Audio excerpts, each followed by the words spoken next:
जंगल में तपस्या कर रहा था कि तभी उसके पास एक हिरन आ गया। वो हिरन उसके चारों तरफ दौड़ने लगा और उसकी आहट से साधु की तपस्या भंग हो गई। साधु ने आंखें खोली। ओह, ये तो एक हिरण है। क्या तुम भूखे हो प्यारे हिरण? आओ मेरे पास, मैं तुम्हें कुछ खिलाता हूँ। हिरन साधु की तरफ बढ़ा और अचानक एक शेर में परिवर्तित हो गया। ये देखकर साधु बहुत डर गया और डरते डरते भगवान से प्रार्थना करने लगा। हे भगवान, ये क्या माया है? कहीं ये शेर मुझे, हे भगवान मेरी रक्षा करें, मुझे इस माया से बाहर निकालें।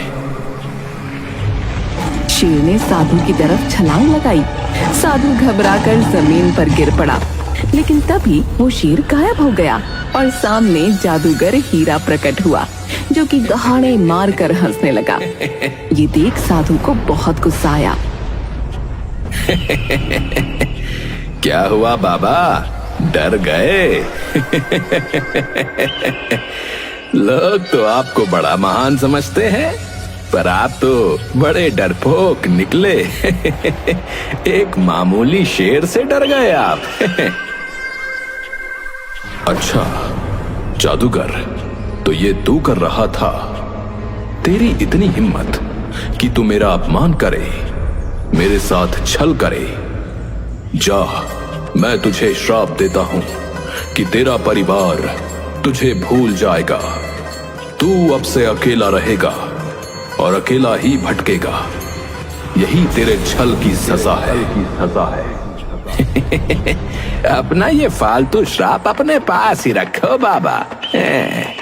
मैं किसी श्राप व्राप को नहीं मानता, और मेरा परिवार ऐसे कैसे मुझे भूल जाएगा।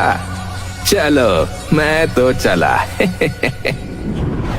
जादूगर ने साधु की बात को बिल्कुल गंभीरता से नहीं लिया और वो अपने घर पहुंचा, पर वहां सचमुच उसकी पत्नी और बेटी ने उसे नहीं पहचाना।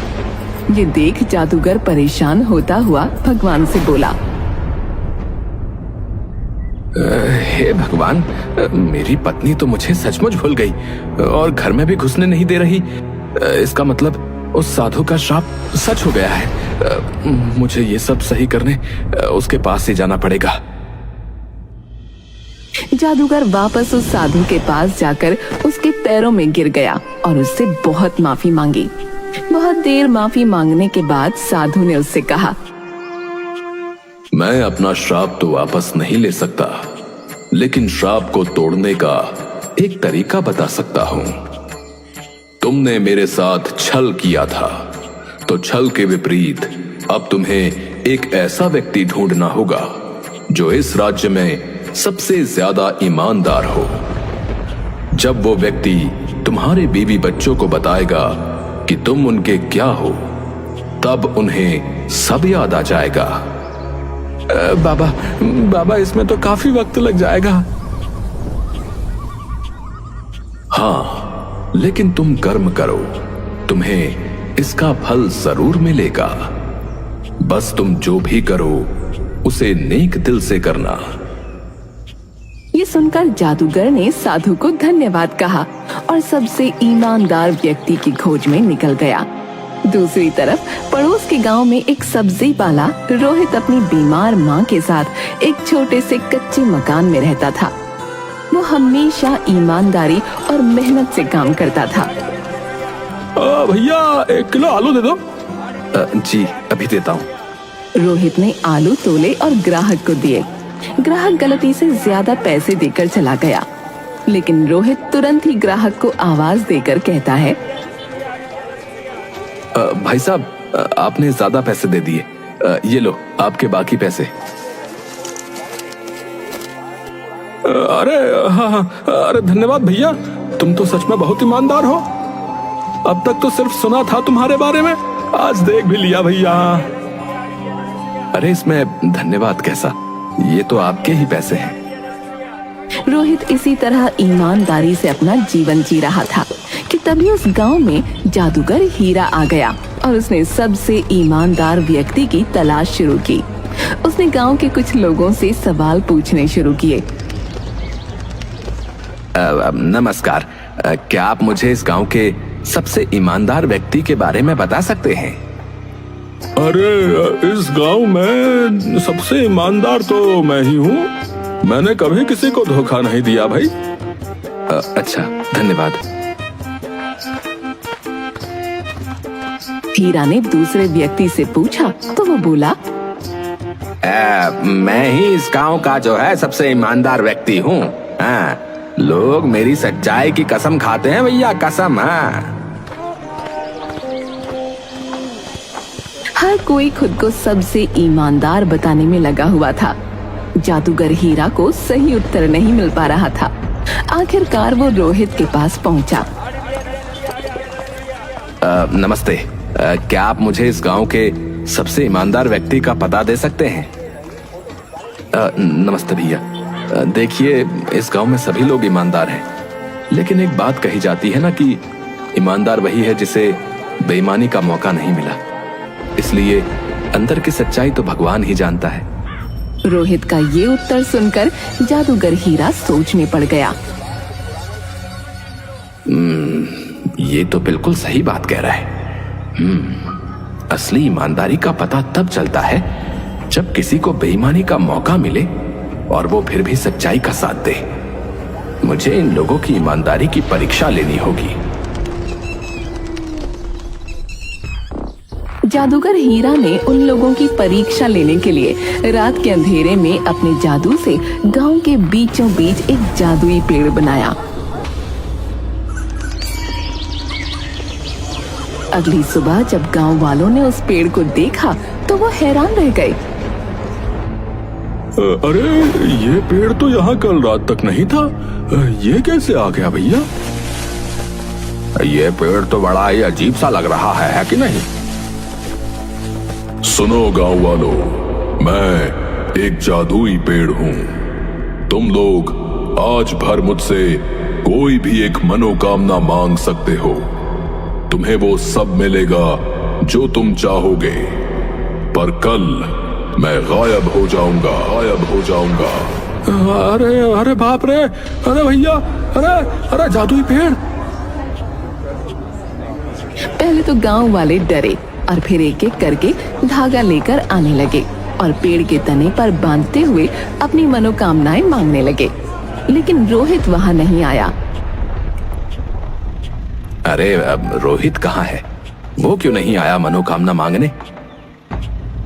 सुना है रोहित के घर आज लड़की वाले आए हुए हैं, शायद वो उनसे मिलने में व्यस्त है।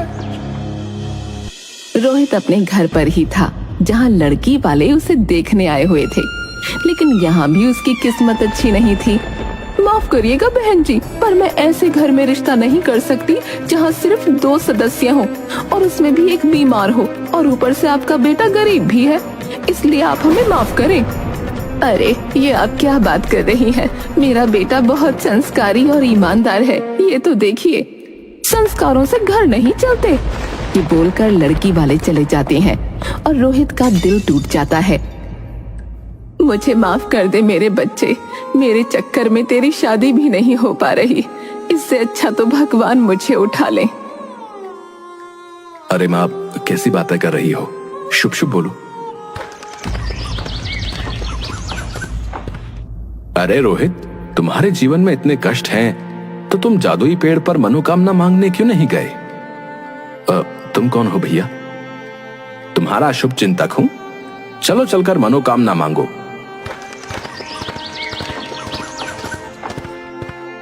रोहित जाता है और मनोकामना मांगता है, लेकिन अगले दिन गांव में कुछ अजीब हुआ। लोगों की मनोकामनाएं गलत हाथों में पहुंच गईं। किसी ने धन मांगा था, लेकिन उसे किसी और के पास भेज दिया गया। किसी ने सोना मांगा था, लेकिन वो किसी और को मिल गया। ये क्या हो रहा है भैया?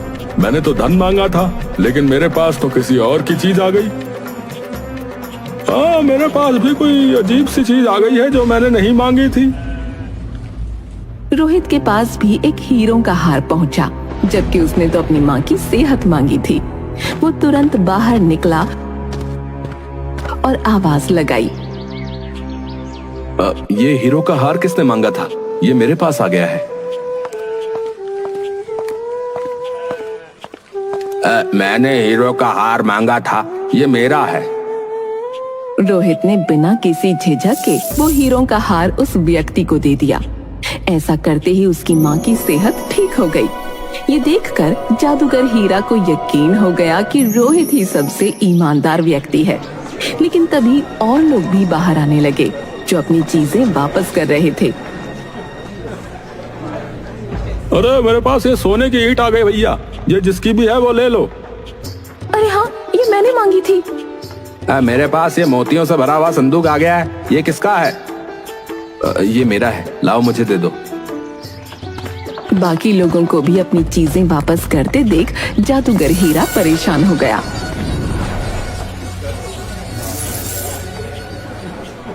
हे भगवान, ये क्या चल रहा है?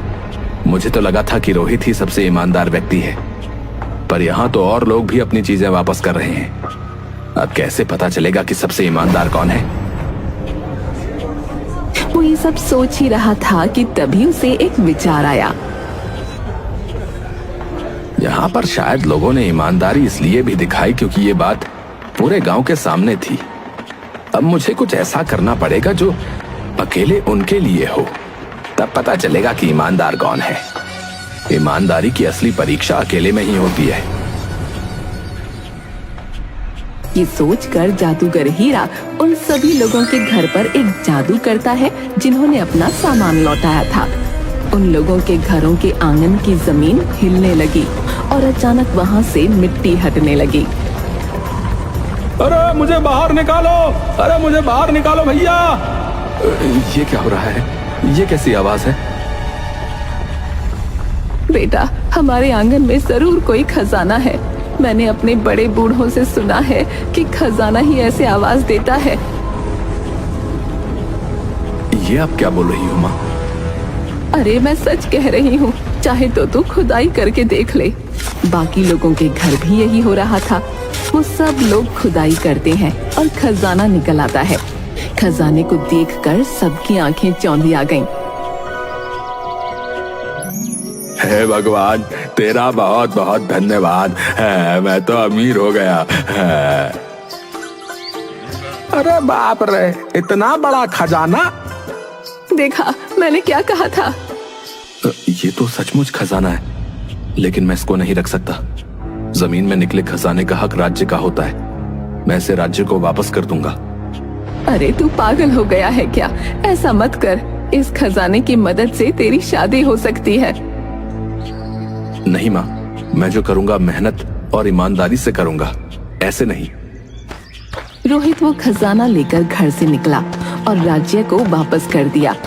ये देखकर जादूगर हीरा को यकीन हो गया कि सबसे ईमानदार व्यक्ति वही है, क्योंकि और किसी ने खजाना वापस न किया था। फिर वो रोहित के पास पहुंचा और उसे पूरी बात बताई। मैंने उस साधु के साथ बहुत बुरा किया, इसलिए उन्होंने मुझे श्राप दे दिया। और इस श्राप को तोड़ने का सिर्फ एक ही तरीका है कि इस राज्य का सबसे ईमानदार व्यक्ति मेरी पत्नी और बच्चे को मेरे बारे में बताए। इसीलिए मैं तुम्हारे पास आया हूँ, क्योंकि तुम ही इस राज्य के सबसे ईमानदार व्यक्ति हो। पर मैं कैसे मेरी इतनी सी बात मान लो, बदले में मैं तुम्हारा जीवन बदल दूंगा, तुम्हें धनी बना दूंगा, जिससे तुम्हारी शादी भी आसानी से हो जाएगी। नहीं नहीं, इसकी जरूरत नहीं है। मैं तुम्हारा काम कर दूंगा, मुझे कोई रिश्वत नहीं चाहिए। रोहित जादूगर हीरा के परिवार के पास गया।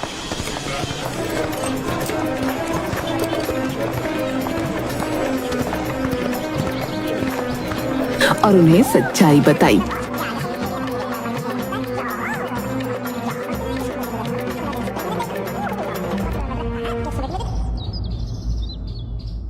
बहन जी, ये आपके पति जादूगर हीरा हैं। इन्हें एक साधु के द्वारा शाप लगा था, जिस कारण आप इन्हें भूल गई थी।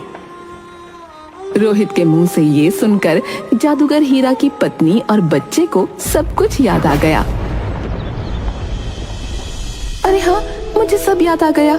हीरा, तुम कहाँ थे इतने दिनों से? पिताजी, आप कहाँ चले गए थे? जादूगर हीरा ये देखकर खुशी से रोने लगा और उसने उन्हें पूरी बात बताई। धन्यवाद रोहित, तुम्हारी मदद से मेरा परिवार मुझे फिर से पहचान गया। मैं तुम्हारी मदद करना चाहता हूँ, कृपया मुझे करने दो। नहीं, मैंने तुमसे पहले ही कहा था ना, मुझे कोई रिश्वत नहीं चाहिए। तुम्हें कसम है कि तुम मेरे लिए कोई जादू नहीं करोगे।